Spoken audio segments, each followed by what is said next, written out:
ಜೀನಾಗೆ ಸಂಪಾದಕತ್ವದಲ್ಲಿ ಜಿಎನ್ಎಸ್ news ಸಾಗರ ಸುತ್ತದ ಆಚೆ ಈಚೆ ಶುಕ್ರವಾರದ ನ್ಯೂಸ್ ಅಪ್ಡೇಟ್ಗೆ ತಮಗೆ ಸ್ವಾಗತ. ಮುಖ್ಯಾಂಶಗಳು: ಬೆಳಗಾವಿ ಅಧಿವೇಶನದಲ್ಲಿ ಅಡಿಕೆ ಬೆಳೆ ಪರಿಹಾರ ಕುರಿತು ಸರ್ಕಾರದ ಮೇಲೆ ಒತ್ತಡ ಹೇರುತ್ತೇವೆ. ಅಧಿವೇಶನ ನಂತರ ಸಚಿವ ಸ್ಥಾನದ ಚರ್ಚೆ ಆಗಬಹುದು ಎಂದ ಶಾಸಕ ಬೇಳೂರು. ಡಿಸೆಂಬರ್ 23 ಮತ್ತು 24ರಂದು ಸರ್ಕಾರಿ ಪದವಿ ಪೂರ್ವ ಕಾಲೇಜು ಸುವರ್ಣ ಮಹೋತ್ಸವ. 2 ದಿನಗಳ ಕಾರ್ಯಕ್ರಮಕ್ಕೆ ಸರ್ವರ ಸಹಕಾರ ಕೋರಿದ ಶಾಸಕರು. ಸಾಗರದಲ್ಲಿ 568 ಕಾರ್ಮಿಕರಿಗೆ ಕಿಟ್ ವಿತರಣೆ. ಕಾರ್ಮಿಕರ ಮಕ್ಕಳು ಉನ್ನತ ಸ್ಥಾನಕ್ಕೆ ಹೋಗಬೇಕು ಎಂದ ಶಾಸಕರು. ಜನವರಿ 3 ಶನಿವಾರ, ಜನವರಿ 4 ಭಾನುವಾರ ರಜತ ಸಾಗರೋತ್ಸವ, ಆಹಾರ ಮೇಳ, ಇತಿಹಾಸ ಸಮ್ಮೇಳನ, ಸಹೃದಯ ಪ್ರಶಸ್ತಿ ಪ್ರದಾನ, ನಗೆ ಹಬ್ಬ. ಕಾರ್ಯಕ್ರಮದ ಶೋ ಕಾರ್ಡ್ ಬಿಡುಗಡೆ. ಕಾರ್ಯಕ್ರಮ ಕುರಿತು ಶ್ರೀನಿವಾಸ್ ಜಯರಾಮ್ ಅಭಿಪ್ರಾಯ. ಈಗ ಸುದ್ದಿಯ ವಿವರ.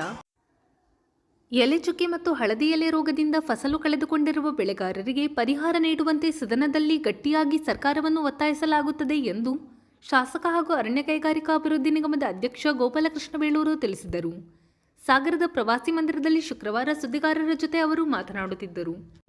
ಅಡಿಕೆ ಬೆಳೆಗಾರರ ಸಂಬಂಧಪಟ್ಟಂಗೆ ಅದು ಚರ್ಚೆ ಆಗಿಬಿಟ್ರೆ ಈ ಸರಿ ನಾವು ಎಲ್ಲ ಮಲೆನಾಡು ಭಾಗದ ಶಾಸಕರು ಎಲ್ಲರೂ ಅರ್ಜಿ ಹಾಕಿರ್ತೀವಿ. ಇವತ್ತು ವಿಧಾನಸಭಾ ಸ್ಪೀಕರಿಗೆ ನಮಗೆ 1 ಗಂಟೆ ಮಾತಾಡೋಕ್ಕೆ ಅವಕಾಶ ಕೊಡಬೇಕಂತ ಲೆಟರ್ ಕೊಟ್ಟಿದ್ದೀವಿ.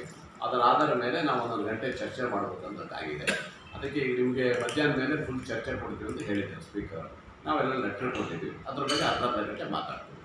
ನಾವು ಮತ್ತೆ ಮುಖ್ಯಮಂತ್ರಿಗಳು ಮನವಿ ಮಾಡ್ತೀವಿ. ಎಲ್ಲ ಶಾಸಕರು ಎದ್ದಿದ್ದು ಸ್ವಲ್ಪ ಗಟ್ಟಿ ಧ್ವನಿಯಲ್ಲೇ ಮಾತಾಡ್ತೀವಿ ಸರ್ ಅಂತ ಹೇಳಿದ್ದಾರೆ. പക്ഷേ ಇನ್ನೊಂದು ವರ್ಷದ ತಯಾರಿಗೆ ಅಲ್ಲಿ ಕೊಟ್ಟಿದ್ದಾರೆ, ದುಡ್ಡು ಇಟ್ಟಿದ್ದಾರೆ, 10 ಕೋಟಿ ರೂಪಾಯಿ ಕೊಟ್ಟಿದ್ದಾರೆ. ಮೇಲೆ ಹೈದರಾಬಾದಿನ ಒಂದು ಕಂಪ್ನಿ ಕೊಟ್ಟಿದ್ದಾರೆ. ಅವರು ಆಗೋದು ಬರ್ಬೇಕಾದ್ರೆ ಇನ್ನೊಂದು 6 ತಿಂಗಳು 7 ತಿಂಗಳು ಆಗ್ಬೋದಂತೆ, ಆಗೋದು ಬರುತ್ತಂತೆ. ಅಲ್ಲಿವರೆಗೆ ಯಾವುದೇ ಇಂಜೆಕ್ಷನ್ ಇದೆ, ಅದೆಲ್ಲ ಸುಳ್ಳು. ಈಗ ಏನಿದೆ ಟ್ರೀಟ್ಮೆಂಟ್ ಕೊಡಲಿಕ್ಕೆ ಏನಿದೆ ತಕ್ಷಣ ಮಣಿಪಾಲದಲ್ಲಿ ಮಾಡಲಿಕ್ಕೆ ನಾವಿದೆ ಫ್ರೀ ಟ್ರೀಟ್ಮೆಂಟ್ ಕೊಡ್ತೀವಿ. ಈಗ ಅಷ್ಟು ಬಿಟ್ಟರೆ ಬೇರೆ ಇಲ್ಲ. ತ್ರಿಣಿವೆಯಲ್ಲಿ ನಿನ್ನೆ ಒಂದು ಕಾಣಿಸ್ಕೊಂಡಿದೆ. ಅದು ತೀರ್ಥಹಳ್ಳಿ ಕ್ಷೇತ್ರಕ್ಕೆ ಸೇರುತ್ತೆ, ನನಗೆಲ್ಲ ತೀರ್ಥಹಳ್ಳಿ ಕ್ಷೇತ್ರಕ್ಕೆ ಸೇರುತ್ತೆ. ಬಟ್ ತಾಲೂಕು ನನಗೆ ಬರುತ್ತೆ. ಅದರಿಂದ ಅದ್ರ ಬಗ್ಗೆ ಎಚ್ಚರಿಕೆ ಕೊಟ್ಟಿದ್ದೀವಿ. ಈಗಾಗಲೇ ಅದು ಡಾಕ್ಟ್ರು ಈಗಾಗಲೇ ಮಣಿಪಾಲಿಗೆ ಕಳಿಸಿದ್ದಾರೆ. ಮುಂದೆ ಅದೇನು ಮಾಡಬೇಕು ಅನ್ನೋದು ಸಹ ಈಗಾಗಲೇ TH ಅವ್ರಿಗೆ ತಿಳಿಸಿದ್ದೀವಿ. ಇಲ್ಲ ಇವಾಗ ಗಾಡಿ ಇದಾವೆ, ಈಗ ಇದೆಲ್ಲ ಯಾವಾಗ ಬೇಕಾದ್ರೂ ಕಳಿಸ್ಕೊಡ್ತೀವಿ. ಅದೇನು 5 ನಿಮಿಷ ನಾವು ಬಿಡೋಲ್ಲ, ಅವಕ್ಕೆಲ್ಲ ವ್ಯವಸ್ಥೆ ಮಾಡಿಕೊಡ್ತೀವಿ. ಮತ್ತು ಮಣಿಪಾಲ್ ಕಳಿಸೋಕ್ಕೂ ಆಂಬುಲೆನ್ಸ್ ಕಳಿಸ್ಕೊಡ್ತೀವಿ. ಇದೇನು ನಾವು ಇಟ್ಕೊಳ್ಳೋದಲ್ಲ. ಯಾವುದೇ ಸೂಕ್ಷ್ಮ ಇದು ಬಂದರೆ ನಾವು ಈ ಸರಿ ಭಾಳ ಸೂಕ್ಷ್ಮವಾಗಿ ತೊಗೊಳ್ತೀವಿ, ನಾವೇ ಸ್ಟೆಪ್ ತೊಗೊಳ್ತೀವಿ. ಈಗ ನಾನೇ ಒಂದು ಯೋಚನೆ ಮಾಡ್ತಾ ಇದ್ದೀನಿ. ನಮ್ಮ ಗ್ರ್ಯಾಂಟಲ್ಲೇ ಒಂದು ಆಂಬುಲೆನ್ಸ್ ಎಷ್ಟಾಗುತ್ತೆ ನೋಡಿದ್ರೆ ಒಂದು ಕೊಡಿಸ್ಬೇಕಂತಲೂ ಇದ್ದೀವಿ. ಈಗ ಯಾವುದೇ ಬರೀ ಮಂಗನ ಕಾಯಿಲೆಗೆ ಆ ಕಡೆ ಜನರಿಗೆ ಕೊಡಿಸ್ಬೇಕಂತ ಇದೆ. ಈಗಾಗಲೇ ಅದ್ರ ಬಗ್ಗೆ ಒಂದು ಎಸ್ಟಿಮೇಟ್ ತರ್ಸೋಕೆ ಹೇಳಿದ್ದೇನೆ. ಹಾಗಾದರೆ ನಮ್ಮ ಗ್ರ್ಯಾಂಟಲ್ಲೇ ಕೊಟ್ಟು ತರಿಸ್ಬೇಕು.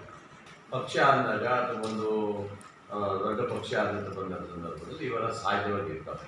ಈಗ ಜಾಸ್ತಿ ಜನ ಬಂದಷ್ಟು ಇರ್ತದೆ, ಕಮ್ಮಿ ಜನ ಆಯ್ಕೆ ಆದ್ರೂ ಗೊಂದಲ ಇರುತ್ತೆ. ನೀವು ನೋಡಿಲ್ವಾ BJPಯಲ್ಲಿ 104, 108 ಬಂದಾಗ ಅವ್ರು ಗೊಂದಲ ಆಗಿ 2-3 ಮುಖ್ಯಮಂತ್ರಿ ಕಂಡಂಥವ್ರು.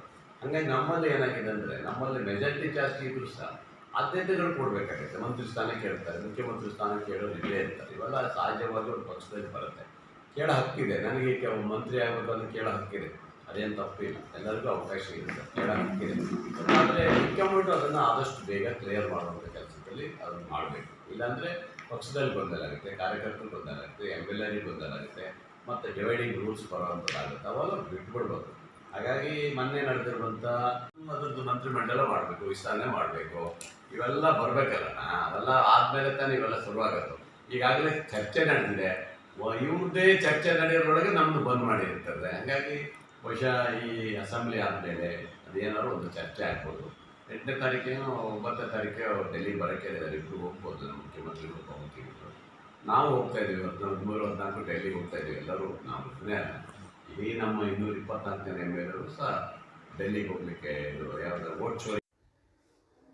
ಡಿಸೆಂಬರ್ 23 ಮತ್ತು 24ರಂದು ಸರ್ಕಾರಿ ಪದವಿ ಪೂರ್ವ ಕಾಲೇಜಿನ ಸುವರ್ಣ ಮಹೋತ್ಸವ ಕಾರ್ಯಕ್ರಮ ಅತ್ಯಂತ ಅರ್ಥಪೂರ್ಣವಾಗಿ ಆಚರಿಸಲಾಗುತ್ತಿದೆ ಎಂದು ಶಾಸಕ ಹಾಗೂ ಅರಣ್ಯ ಕೈಗಾರಿಕಾ ಅಭಿವೃದ್ಧಿ ನಿಗಮದ ಅಧ್ಯಕ್ಷ ಗೋಪಾಲಕೃಷ್ಣ ಬೇಳೂರು ತಿಳಿಸಿದರು. ಸಾಗರದ ಸರ್ಕಾರಿ ಪದವಿ ಪೂರ್ವ ಕಾಲೇಜಿನಲ್ಲಿ ಶುಕ್ರವಾರ ಸುದ್ದಿಗೋಷ್ಠಿಯಲ್ಲಿ ಅವರು ಮಾತನಾಡುತ್ತಿದ್ದರು. ಕಾಲೇಜು ಅಭಿವೃದ್ಧಿ ಸಮಿತಿ ಉಪಾಧ್ಯಕ್ಷ BA ಇಂದೂಧರ ಬೇಸೂರು, ಸದಸ್ಯರಾದ ಸಲೀಂ, ಉಮೇಶ್ ಸೂರನಗದ್ದೆ, ಭವ್ಯ, ಬಸವರಾಜ್, ಲೋಕೇಶ್, ಪ್ರಾಚಾರ್ಯ ಸತ್ಯನಾರಾಯಣ್ KC ಇನ್ನಿತರರು ಹಾಜರಿದ್ದರು. ಈ ಕಾಲೇಜು ಸರ್ಕಾರಿ ಕಾಲೇಜನ್ನ ಭಾವನೆ ಯಾರಿಗೂ ಬರದ ರೀತಿಯಲ್ಲಿ ಸಂಭ್ರಮವನ್ನು ಆಚರಣೆ ಮಾಡಬೇಕಂತ ಇದ್ದೀವಿ. ಅದಕ್ಕಾಗಿ ತಾಲೂಕಿನ ಎಲ್ಲ ಮಹಾಜನತೆಗಳು, ತಾಲೂಕಿನ ಹಳೆಯ ಎಲ್ಲ ವಿದ್ಯಾರ್ಥಿಗಳು, ಕಾಲೇಜಿನ ಇವತ್ತಿನ ವಿದ್ಯಾರ್ಥಿಗಳು, ಕಾಲೇಜಿನ ಇವತ್ತಿನ ಎಲ್ಲ ಶಿಕ್ಷಕ ಬಂಧುಗಳು ಮತ್ತು ದಾನಿಗಳೆಲ್ಲರೂ ಸಹಕಾರ ಕೊಡುವ ಮೂಲಕ ಈ ಸಂಭ್ರಮದಲ್ಲಿ ನೀವೆಲ್ಲರೂ ಭಾಗಿಯಾಗಬೇಕು ಅಂತೇಳಿ ನಾನು ಈ ಸಂದರ್ಭದಲ್ಲಿ ಮನವಿ ಮಾಡಿಕೊಳ್ತಾ ಇದ್ದೇನೆ. ಈ ಸಂಭ್ರಮ ಕೇವಲ ಗೋಪಾಲಕೃಷ್ಣ ಬೇಳೂರು MLA ಮಾಡ್ತಿರುವಂಥ ಸಂಭ್ರಮ ಅಲ್ಲ, ಇದು ಇಲ್ಲಿ ಓದಿರುವಂಥ ಎಲ್ಲ ವಿದ್ಯಾರ್ಥಿಗಳಿಗೆ ಮತ್ತು 50 ವರ್ಷದ ಈ ಖುಷಿಯನ್ನು, ಈ ಕಾಲೇಜನ್ನು ಇನ್ನೂ ಎತ್ತರಕ್ಕೆ ಕೈಗೊಳ್ಳಬೇಕನ್ನೋ ನನ್ನೊಂದು ಭಾವನೆ ಇದೆ. ನನಗೆ ಶಿಕ್ಷಣ ಅಂತ ಹೇಳಿದ್ರೆ ಭಾಳ ಪ್ರಮುಖವಾದಂಥ ಇಷ್ಟವಾದಂಥ ನನಗೆ ಇದೆ. ಯಾಕಂದರೆ ನಾನು ಓದಿಲ್ಲ, ನಾನು ಓದಿದ್ದು ಕಮ್ಮಿ, ನಿಮ್ಗೆ ಗೊತ್ತೇ ಇದೇ ಕಾಲೇಜಲ್ಲಿ ಸೆಕೆಂಡ್ PhD ಹೋಗ್ತಾರೆ ಬಿಟ್ಟು ಹೋಗ್ಬಿಟ್ಟೆ ನಾನು. ಆದರೆ ನಾನು ಓದಿಲ್ಲ ಅಂತೇಳಿ ಬೇರೆ ವಿದ್ಯಾರ್ಥಿಗಳಿಗೆ ಅನ್ಯಾಯ ಮಾಡುವಂಥದ್ದು ಆಗಬಾರ್ದು. ಅದಕ್ಕೋಸ್ಕರನೇ ನಮ್ಮ ಪ್ರಯತ್ನ ಎಲ್ಲ ಕಾಲೇಜುಗಳಿಗೆ, ಸಾಗರದ ಎಲ್ಲ ಕಾಲೇಜುಗಳಿಗೆ ಸುಣ್ಣ ಬಣ್ಣವನ್ನು ಬಳಿತಾ ಇದ್ದೀನಿ. ಯಾವುದೇ ಕಾಲೇಜಲ್ಲಿ ಇವತ್ತು ವ್ಯವಸ್ಥೆ ಚೆನ್ನಾಗಿರುವಂಥದ್ದು ವ್ಯವಸ್ಥೆಯಲ್ಲಿ ಕೊರತೆ ಇಲ್ಲದೆ ನೋಡ್ಕೊಂಡಿದ್ದೀನಿ. ಇದು ಇರ್ಬೋದು, ನಮ್ಮ ಮಹಿಳಾ ಕಾಲೇಜು, ಇಂದಿರಾ ಗಾಂಧಿ ಕಾಲೇಜ್ ಇರ್ಬೋದು, ಅಲ್ಲಿ ಜಾಯಿಂಟ್ ಕಾಲೇಜ್ ಇರ್ಬೋದು, ಡಿಗ್ರಿ ಕಾಲೇಜ್ ಇರ್ಬೋದು, ಹಾಗೆ ಎಲ್ಲವೂ ಪಕ್ಕದ ಇರ್ಬೋದು, ಪಕ್ಕದ ಮಹಿಳಾ ಕಾಲೇಜು ಅಷ್ಟೇ. ಫಸ್ಟಾಗಿ ನಾನೇ ಬಿಲ್ಡಿಂಗ್ ಕೊಟ್ಟಿದ್ದೆ, ಈಗ ಮತ್ತೆ ಒಂದಿಷ್ಟು 2 ಬಿಲ್ಡಿಂಗ್, ಮೇಲ್ಗಡೆ ಬಿಲ್ಡಿಂಗ್ ಕೊಟ್ಟು ಕೆಳಗಡೆನೂ 2 ಬಿಲ್ಡಿಂಗ್ ಕೊಟ್ಟಿದ್ದೆ, 2 ಕೊಠಡಿಯನ್ನು ಕೊಟ್ಟು ಅಲ್ಲೂ ಸಹ ನಮ್ಮ ಸರ್ಕಾರಿ ಜೂನಿಯರ್ ಕಾಲೇಜು 50 ವರ್ಷಗಳನ್ನು ತುಂಬಿ ಸುವರ್ಣ ಸಂಭ್ರಮವನ್ನು ಆಚರಣೆ ಮಾಡ್ಕೊಳ್ತಾರೆ. ಭಾಳ ಖುಷಿಯಾಗುತ್ತೆ. ನಾನು ಸಹ ಇದೇ ಕಾಲೇಜಿನಲ್ಲಿ ಓದಿದಂಥ ವಿದ್ಯಾರ್ಥಿಗಳು. ಈ ಸಂದರ್ಭದಲ್ಲಿ ನಮ್ಮ ಕಾಲೇಜಿನ ಅಭಿವೃದ್ಧಿ ಸಮಿತಿಯ ಉಪಾಧ್ಯಕ್ಷರಾದಂಥ ಗಿರಿಧರ್ ಗೌಡರು ಮತ್ತು ಸತ್ಯನಾರಾಯಣ ಮತ್ತು ಎಲ್ಲ ಕಮಿಟಿ ಸದಸ್ಯರ ನೇತೃತ್ವದಲ್ಲಿ ಒಂದು ಮೀಟಿಂಗ್ ಎಲ್ಲ ಮಾಡಿ 2-3 ಮೀಟಿಂಗ್ ಮಾಡಿದ್ದಾರೆ. ಆನಂತರ ನಮ್ಮ ಎಲ್ಲ ಶಿಕ್ಷಕ ಬಂಧುಗಳು ಸಹ ಭಾಳ ಆಸಕ್ತಿಯಿಂದ ನಮ್ಮ ಕಾಲೇಜಿಗೆ 50 ವರ್ಷ ತುಂಬಿದ್ರಿಂದ ಅವರು ಸಹ ಕೈಯಿಂದ ದುಡ್ಡು ಹಾಕಿ ನಾವು ಮಾಡಬೇಕು, ನಾವು ಆಸಕ್ತಿಯಿಂದ ವಹಿಸಿ ಮಾಡ್ಕೊಂತ ಒಂದು ಒಳ್ಳೆಯ ಕೆಲಸಕ್ಕೆ ಅವರು ಎಲ್ಲ ಕೈ ಹಾಕಿದ್ದಾರೆ. ಈ ಒಂದು ಕಾಲೇಜು ಆ ಕಾಲದಲ್ಲಿ ಯಾವ ಪುಣ್ಯಾತ್ಮ ಕರೆದಿದ್ರು ಗೊತ್ತಿಲ್ಲ. ಲಕ್ಷಾಂತರ ಜನ ಇವತ್ತು ಈ ಕಾಲೇಜಿನಲ್ಲಿ ಓದಿ ಕೆಲವು ಉದ್ಯೋಗಗಳನ್ನು ಸೃಷ್ಟಿ ಮಾಡಿರ್ಬೋದು, ಬಿಸ್ನೆಸ್ ಮಾಡ್ಕೊಂಡಿರ್ಬೋದು, ಮತ್ತು ಕೆಲವರು ವ್ಯವಸಾಯ ಮಾಡ್ಕೊಂಡಿರ್ಬೋದು, ಅಥವಾ ಬೇರೆ ಬೇರೆ ಒಂದು ಜೀವನದ ದಾರಿಯನ್ನು ಕಟ್ಕೊಂಡಿರುವಂಥ ಒಂದು ವಿದ್ಯಾಸಂಸ್ಥೆ. ಇತ್ತೀಚಿನ ದಿನಗಳಲ್ಲಿ ಇದು ಬಹಳ ಪ್ರಗತಿಯಾದ ದಾಪುಗಾಲಾಗಿದೆ. ಇಡೀ ರಾಜ್ಯದಲ್ಲಿ ಇವತ್ತು ಒಳ್ಳೆಯ ಕಾಲೇಜ್ ಅನ್ನೋದು ಮಟ್ಟಿಗೆ ಇವತ್ತು ಬಂದಿದೆ. ಕಾರಣ ನಮ್ಮೆಲ್ಲ ಶಿಕ್ಷಕ ಬಂಧುಗಳ ಕಾರಣ, ಅವರೆಲ್ಲರ ಸಾಧನೆ, ಅವರೆಲ್ಲರ ಹೋರಾಟದಿಂದ. ಕಾರ್ಮಿಕರ ಮಕ್ಕಳು ಉನ್ನತ ಸ್ಥಾನಕ್ಕೆ ಹೋಗಬೇಕು, ವೈದ್ಯ, ಇಂಜಿನಿಯರ್ ಸೇರಿ ಉನ್ನತ ಹುದ್ದೆಗಳಿಗೆ ತಮ್ಮ ಮಕ್ಕಳನ್ನು ಕಳಿಸುತ್ತೇವೆ ಎನ್ನುವ ಸಂಕಲ್ಪ ಕಾರ್ಮಿಕರು ಕೈಗೊಳ್ಳಬೇಕು ಎಂದು ಶಾಸಕ ಹಾಗೂ ಅರಣ್ಯ ಕೈಗಾರಿಕಾಭಿವೃದ್ಧಿ ನಿಗಮದ ಅಧ್ಯಕ್ಷ ಗೋಪಾಲಕೃಷ್ಣ ಬೇಳೂರು ತಿಳಿಸಿದರು. ಸಾಗರದ ನಗರಸಭಾ ಆವರಣದಲ್ಲಿ ಗುರುವಾರ ಕಾರ್ಮಿಕ ಇಲಾಖೆ ವತಿಯಿಂದ ಕಾರ್ಮಿಕರಿಗೆ ಟೂಲ್ಸ್ ಕಿಟ್ ಮತ್ತು ಸುರಕ್ಷಾ ಕಿಟ್ ವಿತರಣೆ ಮಾಡಿ ಅವರು ಮಾತನಾಡುತ್ತಿದ್ದರು. ವೇದಿಕೆಯಲ್ಲಿ ವಿಲ್ಸನ್ ಗೋನ್ಸಾಲ್ವೇಸ್, ರವೀಂದ್ರ ಸಾಗರ್, ಸುರೇಶ್ ಬಾಬು, ಗಣಪತಿ ಮಂಡಗಳಲೆ, ಸೋಮಶೇಖರ್ ಲ್ಯಾವಿಗೆರೆ, ಕಲಸೆ ಚಂದ್ರಪ್ಪ, ಗುರುಮೂರ್ತಿ, ಮಕ್ಬುಲ್ ಅಹಮದ್ ಇನ್ನಿತರರು ಹಾಜರಿದ್ದರು. ಪೌರಾಯುಕ್ತ HK ನಾಗಪ್ಪ ಸ್ವಾಗತಿಸಿದರು. ಶಿಲ್ಪ ಕಾರ್ಯಕ್ರಮವನ್ನು ನಿರೂಪಿಸಿದರು. ನಮ್ಮ ಕಾರ್ಮಿಕರು ಬೇರೆ ಯಾರಿಗೂ ಅವಕಾಶ ಕೊಡಬೇಡಿ. ನಿಮ್ಮ ಹಕ್ಕುಗಳನ್ನು ನೀವೇ ತೆಗೆದುಕೊಳ್ಳಿ. ನಿಮ್ಮನ್ನು ಬಿಟ್ಟು ಬೇರೆ ಯಾರಾದರೂ ಅದು ತೆಗೆದುಕೊಂಡ್ರೆ ನಿಮ್ಮೆಲ್ಲ ಕಾರ್ಮಿಕ ಇಲಾಖೆಯರು ತಿಳಿಸ್ಬೇಕು. ಮೇಡಮ್ ಹತ್ರ ತಿಳಿಸಿ ಅದನ್ನು ವಜಾ ಮಾಡಿಸ್ಕೋಬೇಕು. ಯಾರೋ ಒಬ್ಬ ಸುಮ್ಮನೆ ಕೂತು ಕಾರ್ಮಿಕ ಇಲಾಖೆ ಕಾರ್ಮಿಕ ಅಂತೇಳಿ ಕಿಟ್ ತೊಗೊಂಡು ಬೆನಿಫಿಟ್ ತೊಗೊಂಡ್ಬಿಟ್ರೆ ನಿಮಗೆ ಸಿಗೋ ಸೌಲಭ್ಯ ಕಮ್ಮಿಯಾಗಿ ನೋಡಿ, ಇನ್ನೂ 700 ಜನರಿಗೆ ಕೊಡಬೇಕು. ಆ ಸಂದರ್ಭದಲ್ಲಿ ಎಲ್ಲಿ ಹೋಗುತ್ತೆ, ಬೇರೆ ಬೇರೆ ಹೋಗ್ಬಿಟ್ರೆ. ಹಾಗಾಗಿ ಎಲ್ಲರಿಗೂ ಆ ಸೌಲಭ್ಯ ಸಿಗುವಂಥ ವ್ಯವಸ್ಥೆಯನ್ನು ಆಗಬೇಕಾದ್ರೆ ನಿಮ್ಮಲ್ಲಿ ಒಗ್ಗಟ್ಟಾಗಿರಬೇಕು, ಒಂದಾಗಿರಬೇಕು. ಬೇರೆ ಯಾರೇ ಮಾಡಿದ್ರು ಮುಲಾಜ್ ನೋಡ್ಬಿಡ್ರೆ ಯಾಕೆ ಮುಲಾಜ್ ನೋಡ್ತೀರಿ? ನಿಮಗೆ ಹೆದರಿಕೆ ಆದರೆ ಮೇಡಮ್ಗೆ ಹೋಗಿ ಗುಪ್ತವಾಗಿ ಒಂದು ಲೆಟ್ರ್ ಅಥವಾ ಚೀಟಿ ಕೊಟ್ಟು ಹೋಗ್ರಿ ಇಂಥವ್ರು ಹಿಂಗೆ ಮಾಡ್ಯಾರ ಅಂತ ಹೇಳಿದ್ರೆ ಅದನ್ನು 32 ಕಾರ್ಡ್ ರದ್ದಾಗಿದೆ ಅಂತ ಲೆಕ್ಕ ಹಾಕಿರ. ಇವ್ರು ಯಾರು ತಗೊಂಡಿದ್ರು ಹಾಗೆ 6,000 ಲೆಕ್ಕ ಹಾಕಿ 6,000 ಕಾರ್ಮಿಕರು ಬೇರೆ ಬೇರೆ ಇದರಲ್ಲಿ ಇವತ್ತು ಸುಮ್ಮನೆ ತಗೊಂಡು ಹೋಗ್ಬಿಟ್ಟಿದ್ದಾರೆ. ಹಾಗಾಗಿ ಈ ಥರ ಬರಬಾರ್ದು. ಇದು ನಿಜವಾದ ಕಾರ್ಮಿಕರು, ನೀವು ನಿಜವಾದ ಸಿಗಬೇಕು ಸೌಲಭ್ಯ ನಿಮಗೆ. ನಿಮ್ಮ ಸೌಲಭ್ಯವನ್ನು ಬೇರೆಯವರಿಗೆ ಕಸಿಲಿಕ್ಕೆ ಬಿಡಬೇಡ್ರಿ, ಬಿಟ್ಟು ಕೊಡಬೇಡ್ರಿ. ಅದೆಲ್ಲ ನೀವು ಪಡ್ಕೊಳ್ಳುವಂಥದ್ದಾಗಲಿ ಅಂತ ಹೇಳಿ ಯಾರಿಗಾದರೂ ತೊಂದರೆ ಆದಂಥ ಸಂದರ್ಭದಲ್ಲಿ ನೀವು ಇನ್ಶೂರೆನ್ಸ್ ಮಾಡ್ಕೊಂಡಿಲ್ಲ ಬಿಡಿ, ಆಯಿತು. ಯಾರಿಗಾರು ತೊಂದರೆ ಆಗಿ ಹಾಸಿಗೆ ಹಿಡಿದ್ರೆ ನಿಮ್ಮ ಸಂಘಟನೆಗಳು ಏನು ಮಾಡ್ತಾರೋ ಗೊತ್ತಿಲ್ಲ, ಅವ್ರು ಮಾಡಬೇಕು. ನಿಮ್ಮ ಸಂಘಟನೆಗಳೆಲ್ಲ ಸೇರಿ ಆ ಕುಟುಂಬಕ್ಕೆ ಹೋಗಿ ನೆರವು ಮಾಡಿ. ಇಲ್ಲಾಂದ್ರೆ ನನ್ನ ಹತ್ರ ಬರೀ ನಾನು ಕೊಡ್ತೇನೆ, ನಿಮಗೆಲ್ಲ ಸಹಕಾರವನ್ನು ಕೊಡ್ತೇನೆ. ದಯವಿಟ್ಟು ತಿಳಿಸ್ಬೇಕು. ಯಾವುದೇ ವ್ಯಕ್ತಿ ನಿಮ್ಮ ಮನೆಯಲ್ಲಿ ತೊಂದರೆ ಆಗಿ ಹಾಸಿಗೆ ಹಿಡಿದ ಕಾರ್ಮಿಕ ನನ್ನ ಗಮನಕ್ಕೆ ನೀವು ತಗೊಬರಬೇಕು. ಯಾಕಂದ್ರೆ ನಾನು ದೇವರಲ್ಲ, ಅವನು ಹುಷಾರಿಲ್ಲ ಅಂತ ಹೇಳಕ್ಕೆ ನನಗೆ ಕಾಣಲ್ಲ. ನಿಮ್ಮ ಸಂಘಟನೆ ಅಥವಾ ನೀವು ಯಾರಾದರೂ ಬಂದು ನನ್ನ ಕಾಣಿ, ನಿಮ್ಮ ಅಣ್ಣನೂ ನಿಮ್ಮ ತಮ್ಮನಾಗಿ ಗೋಪಾಲಕೃಷ್ಣ ಬೇಳೂರು ಇದ್ದಾನೆ, ನಾನು ನಿಮಗೆ ಸಹಕಾರ ಕೊಡ್ತೇನೆ. ನೆನ್ಪಿಟ್ಕೊಳ್ಳಿ, ಇದು ನನ್ನ ಭರವಸೆ. ನಾನು ಯಾವುದೇ ವ್ಯಕ್ತಿ ಇರಲಿ, ಎಲ್ಲೇ ಇರಲಿ, ಈ ಮೂಲೆಯಲ್ಲಿ ನೀವು ಎಲ್ಲಿ ಬೇಕಾದರೂ ಇರಿ, ನೀವು ಆ ವ್ಯಕ್ತಿಯ ಕುಟುಂಬಕ್ಕೆ ಸಹಕಾರ ಕೊಡುವಂಥದ್ದು ನಾನು ಮಾಡಿಕೊಡ್ತೇನೆ. ನನ್ನ ವೈಯಕ್ತಿಕವಾಗಿ ನಾನು ಮಾಡಿಕೊಡ್ತೇನೆ. ಆದರೆ ನಿಮ್ಮ ಬದುಕು ಮಾತ್ರ ಚೆನ್ನಾಗಿರಬೇಕಂತ ಕಾಣೋನು ನಾನು ನಿಮ್ಮ ತಮ್ಮನಾಗಿ ಅಣ್ಣನಾಗಿ ಒಬ್ಬ ಹೇಳ್ತಾ ಇದ್ದೀನಿ. ನೆನ್ಪಿಟ್ಕೊಳ್ಳಿ, ಇದು ನಿಮ್ಮ ಬದುಕಾಗಬೇಕು, ನಿಮ್ಮ ಕಷ್ಟ ಪರಿಹಾರ ಆಗಬೇಕು. ಸರ್ಕಾರದ ಯೋಜನೆ ಬರಲಿ, ತಗೊಳ್ಳಿ. ಆ ಯೋಜನೆ ತಗೊಂಡು ಬದುಕಲ್ಲಿ ಒಂದು ಹೊಸ ಚೈತನ್ಯ ಮೂಡಿಸ್ಬೇಕಾದ್ರೆ ಫೋರ್ಸ್ ಕೊಡ್ಬೇಕು ಜನರಿಗೆ. ಕಾರ್ಮಿಕ ಅಂದರೆ ಹೆಂಗಿದ್ದ, ಆ ಶಕ್ತಿ ಹೆಂಗಿದೆ ಅನ್ನೋದು ಈಗ ಕಾರ್ಮಿಕ ಅಂದರೆ ಹಿಂಗೆ ತಾನೆ ಒಗ್ಗಟ್ಟು ಪ್ರದರ್ಶನ. ಆ ಒಗ್ಗಟ್ಟಲ್ಲಿ ಪ್ರದರ್ಶನ ನಿಮ್ಮ ಕುಟುಂಬದಲ್ಲಿ ಇರಬೇಕು.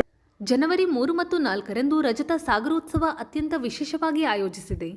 ಸಹೃದಯ ಬಳಗ 2.5 ದಶಕಗಳಿಂದ ಇಂತಹ ವಿಶೇಷ ಕಾರ್ಯಕ್ರಮ ನಡೆಸಿಕೊಂಡು ಬರುತ್ತಿರುವುದು ಅನುಕರಣೀಯವಾಗಿದೆ ಎಂದು ಗಣಪತಿ ಬ್ಯಾಂಕ್ ಅಧ್ಯಕ್ಷ ಆರ್ ಶ್ರೀನಿವಾಸ್ ತಿಳಿಸಿದರು. ಸಾಗರದ ಸಾಗರ ಸುತ್ತ ಕಚೇರಿಯಲ್ಲಿ ಗುರುವಾರ ಸಹೃದಯ ಬಳಗದ ವತಿಯಿಂದ ಜನವರಿ 3 ಮತ್ತು 4ರಂದು ನಡೆಯಲಿರುವ ರಜತ ಸಾಗರೋತ್ಸವದ ಭಿತ್ತಿಪತ್ರವನ್ನು ಬಿಡುಗಡೆ ಮಾಡಿ ಅವರು ಮಾತನಾಡುತ್ತಿದ್ದರು. ಭಗವದ್ಗೀತೆ ಅಭಿಯಾನ ಸಮಿತಿಯ ಅಧ್ಯಕ್ಷ ಕೆವಿ ಜಯರಾಮ್ ಹಾಗೂ ವೇಟಿ ಸ್ವಾಮಿ ವೆಂಕಟೇಶ್ ಜೋಯ್ಸ್ ಮಾತನಾಡಿದರು. ಸಹೃದಯ ಬಳಗದ ಅಧ್ಯಕ್ಷ ಜಿ ನಾಗೇಶ್, ಕಾರ್ಯದರ್ಶಿ ಲೋಕೇಶ್ ಕುಮಾರ್, ಕೋಶಾಧ್ಯಕ್ಷ ಗಿರೀಶ್ ರಾಯ್ಕರ್, ಪ್ರಮುಖರಾದ H G. Subrahmanya Bhat, G H. Shivayogi, Satish R, Srinath, Frankie, doctor Venkatesh Jois, S Basavaraj, BD Ravikumar ಇನ್ನಿತರರು ಹಾಜರಿದ್ದರು. ಸಾಗರದಲ್ಲಿ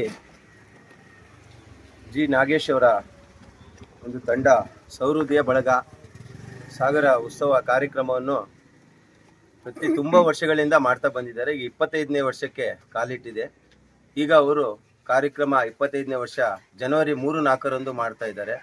ಒಂದು ಬೆಳ್ಳಿ ಹಬ್ಬದ ವಾತಾವರಣದಲ್ಲಿ ಸಾಗರದಲ್ಲಿ ಕಾರ್ಯಕ್ರಮ ಮಾಡ್ತಾ ಇದ್ದಾರೆ.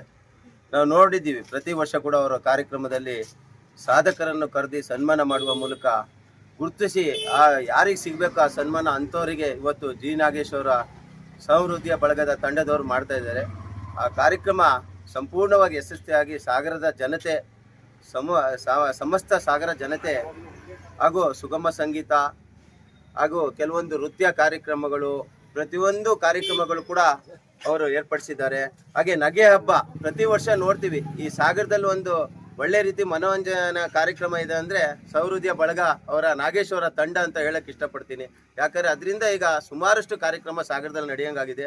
ಅವ್ರ ಕಾರ್ಯಕ್ರಮ ಯಶಸ್ವಿಯಾಗಿ ಜರುಗಲಿ, ಸಾಗರದ ಜನತೆ ಹಾಗೂ ಜಿಲ್ಲಾ ಎಲ್ಲ ಮೂಲೆಗಳಿಂದ ಬಂದು ಆ ಕಾರ್ಯಕ್ರಮವನ್ನು ಸವಿಸಲಿ, ಹಾಗೆ ಆ ಕಾರ್ಯಕ್ರಮ ಯಶಸ್ವಿಯಾಗಿ ನಡೀಲಿ ಅಂತ ಆ ಮಾರಿಕಂಬೆ ಹಾಗೂ ಮಾಗಣಪತಿಯ ಆಶೀರ್ವಾದ ಸಹೃದಯ ಬಳಗದ ಮೇಲೆ ಇರಲಿ ಅಂತ ಹೇಳ್ಕೊಂಡು ನಾನು ಕೂಡ ಆ ಕಾರ್ಯಕ್ರಮಕ್ಕೆ ಸಾಗರದ ಜನತೆಗೆ ಲಕ್ಷಾಂತರ ಜನ ಇಲ್ಲ ಸಾವಿರಾರು ಜನಗಳು ಬಂದು ಈಗೇನು ಜಾತ್ರೆ ನಡೆಯುತ್ತೆ ಆ ರೀತಿಯಲ್ಲಿ ಆ ಕಾರ್ಯಕ್ರಮವನ್ನು ಯಶಸ್ವಿಯಾಗಿ ಆಗಲಿ, ಆ 2 ದಿವಸ ಕೂಡ ಒಳ್ಳೆ ರೀತಿಯಲ್ಲಿ ಆಗಲಿ, ಅವರಿಗೆ ಇನ್ನೂ ಕೂಡ ಆ ಸಹೃದಯ ಬಳಗದವರಿಗೆ ಇನ್ನೂ ಒಳ್ಳೊಳ್ಳೆ ಕಾರ್ಯಕ್ರಮ ಮಾಡೋದಕ್ಕೆ ಆ ಮಹಾಗಣಪತಿಯ ಆಶೀರ್ವಾದ. ಎಲ್ಲರಿಗೂ ನಮಸ್ಕಾರ. ಸಾಗರ ಸುತ್ತ ಪತ್ರಿಕಾ ಬಳಗ ಸಹೃದಯ ಸಾಗರ ತಾಲೂಕು ಇತಿಹಾಸ ವೇದಿಕೆ ಇವರ ಒಂದು ನೇತೃತ್ವದಲ್ಲಿ 25ನೇ ವರ್ಷದ ರಜತ ಮಹೋತ್ಸವ ಸಾಗರೋತ್ಸವವನ್ನು ಮಾಡ್ತಾ ಇದ್ದಾರೆ. ಇದು ಬಹಳ ಸಣ್ಣ ಪ್ರಮಾಣದಲ್ಲಿ ಬೆಳೆದು ಈ ದಿನ 25ನೇ ವರ್ಷಕ್ಕೆ ಬಂದು ನಿಂತಿದೆ. ಇದರಲ್ಲಿ ವಿಶೇಷ ಏನಪ್ಪ ಅಂದರೆ ಜಿ ನಾಗೇಶ್ ಅವರ ನೇತೃತ್ವದ ತಂಡ, ಅದರಲ್ಲೂ ವಿಶೇಷವಾಗಿ ನಾಗೇಶ್ ಅವರು ಕಳೆದ 40 ವರ್ಷಗಳಿಂದ ನಮಗೆ ಚಿರಪರಿಚಿತರು. ಈ 40 ವರ್ಷದಲ್ಲಿ ಅವರು ತುಂಬ ಶ್ರಮ ಜೀವನ ಅಂದರೆ ತುಂಬ ಬಡತನ ಕುಟುಂಬದಿಂದ ಬಂದಿರತಕ್ಕಂಥ ಒಬ್ಬ ವ್ಯಕ್ತಿ. ಅದೇ ರೀತಿಯಲ್ಲಿ ಸಹೃದಯ ಬಳಗದಲ್ಲಿ ಇರ್ತಕ್ಕಂಥವರು ಬಡವರೇ, ನಮ್ಮನ್ನು ಸೇರಿ.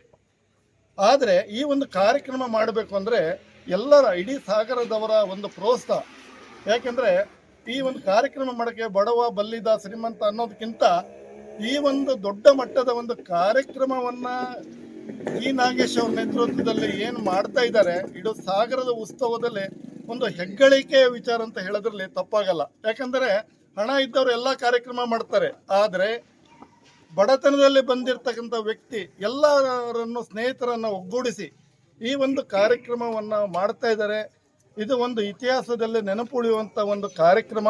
ಈ ಒಂದು ಕಾರ್ಯಕ್ರಮಕ್ಕೆ ಇಡೀ ಸಾಗರದ ಜನ ತಂಡೋಪತಂಡವಾಗಿ ಬಂದು 2 ದಿನಗಳ ಕಾಲ ನಡೆಯುವಂಥ ಈ ಒಂದು ಕಾರ್ಯಕ್ರಮ ವೈಭವ ರೀತಿಯಲ್ಲಿ ನಡೆಸಿ ಈ ವರ್ಷದಿಂದ ಸಂಸ್ಕೃತಿಯ ಬಳಗ ಮತ್ತು ಸಾಗರ ಸುತ್ತ ಪತ್ರಿಕಾ ಬಳಗದಿಂದ ಮತ್ತು ತಾಲೂಕು ಇತಿಹಾಸ ವೇದಿಕೆಯಿಂದ ಈ ಸಾಗರದಲ್ಲಿ ತಾಲೂಕು ಇತಿಹಾಸ ಸಮ್ಮೇಳನ ನಡ್ಕೊಂಡು ಬರ್ತಾ ಇದೆ. 10 ವರ್ಷದ ಒಂದು ಈ ಸಂದರ್ಭದಲ್ಲಿ ಈ ಸರಿ ಕೂಡ ಒಂದು ವಿಶೇಷವಾಗಿ ತಾಲೂಕು ಮತ್ತು ಕರ್ನಾಟಕದ ಇತಿಹಾಸಕ್ಕೆ ತಾಲೂಕಿನ ಕೊಡುಗೆ ಇದನ್ನು ಆಧರಿಸಿ ಒಂದು ಇತಿಹಾಸ ಸಮ್ಮೇಳನವನ್ನು ಆಯೋಜಿಸಿದ್ದೇವೆ 3ನೇ ತಾರೀಕು. ನಂತರ ಆ ಒಂದು ಸಮ್ಮೇಳನದಲ್ಲಿ ಪ್ರಮುಖರಾದಂತಹ ವಿದ್ವಾಂಸರು ಅದರಲ್ಲಿ ಪಾಲ್ಗೊಂಡು ಆ ಕಾರ್ಯಕ್ರಮವನ್ನು ಯಶಸ್ವಿಗೊಳಿಸಿಕೊಡೋರಿದ್ದಾರೆ. ಜಿ ನಾಗೇಶ್ ಅವರ ನೇತೃತ್ವದಲ್ಲಿ ನಮ್ಮೆಲ್ಲ ಬಳಗದ ಸದಸ್ಯರ ಸಮ್ಮುಖದಲ್ಲಿ ಅನೇಕ ಗಣ್ಯರ ನೇತೃತ್ವದಲ್ಲಿ ಮತ್ತು ಮಾರ್ಗದರ್ಶನದಲ್ಲಿ ಈ ಬಾರಿಯ ಒಂದು ವಿಶೇಷವಾದ ಕಾರ್ಯಕ್ರಮ ಸಾಗರದಲ್ಲಿ ಆಯೋಜನೆ ಮಾಡಿದೆ. 2 ದಿನಗಳ ಕಾಲ ನಡೀತಕ್ಕಂಥ ಸಾಗರೋತ್ಸವ ಕಾರ್ಯಕ್ರಮದಲ್ಲಿ ಒಂದು ಸಂಭ್ರಮದ ವಾತಾವರಣ ಉಂಟು ಮಾಡಬೇಕನ್ನುವ ಉದ್ದೇಶದಿಂದ 2 ದಿನಗಳ ಕಾಲ ನಗೆ ಹಬ್ಬ ಕಾರ್ಯಕ್ರಮ, ಸುಮಾರು 25ಕ್ಕೂ ಹೆಚ್ಚಿನ ಜನರನ್ನು ಸೌಹೃದಯ ಪ್ರಶಸ್ತಿಯನ್ನು ನೀಡಿ ಗೌರವಿಸುವಂಥ ಕೆಲಸವನ್ನು, ಹಾಗೆಯೇ ಮೊದಲ ದಿನದಲ್ಲಿ ನಮಗೆ ಇತಿಹಾಸ ಸಮ್ಮೇಳನವನ್ನು, ಆಹಾರ ಮೇಳ, ಹೀಗೆ ಹಲವಾರು. ಇದು ಶುಕ್ರವಾರದ ಸಮಗ್ರ ಸುದ್ದಿ. ನಿರಂತರ ಸುದ್ದಿಗಾಗಿ ನೋಡ್ತಾ ಇರಿ GNS ನ್ಯೂಸ್. ನಮಸ್ಕಾರ.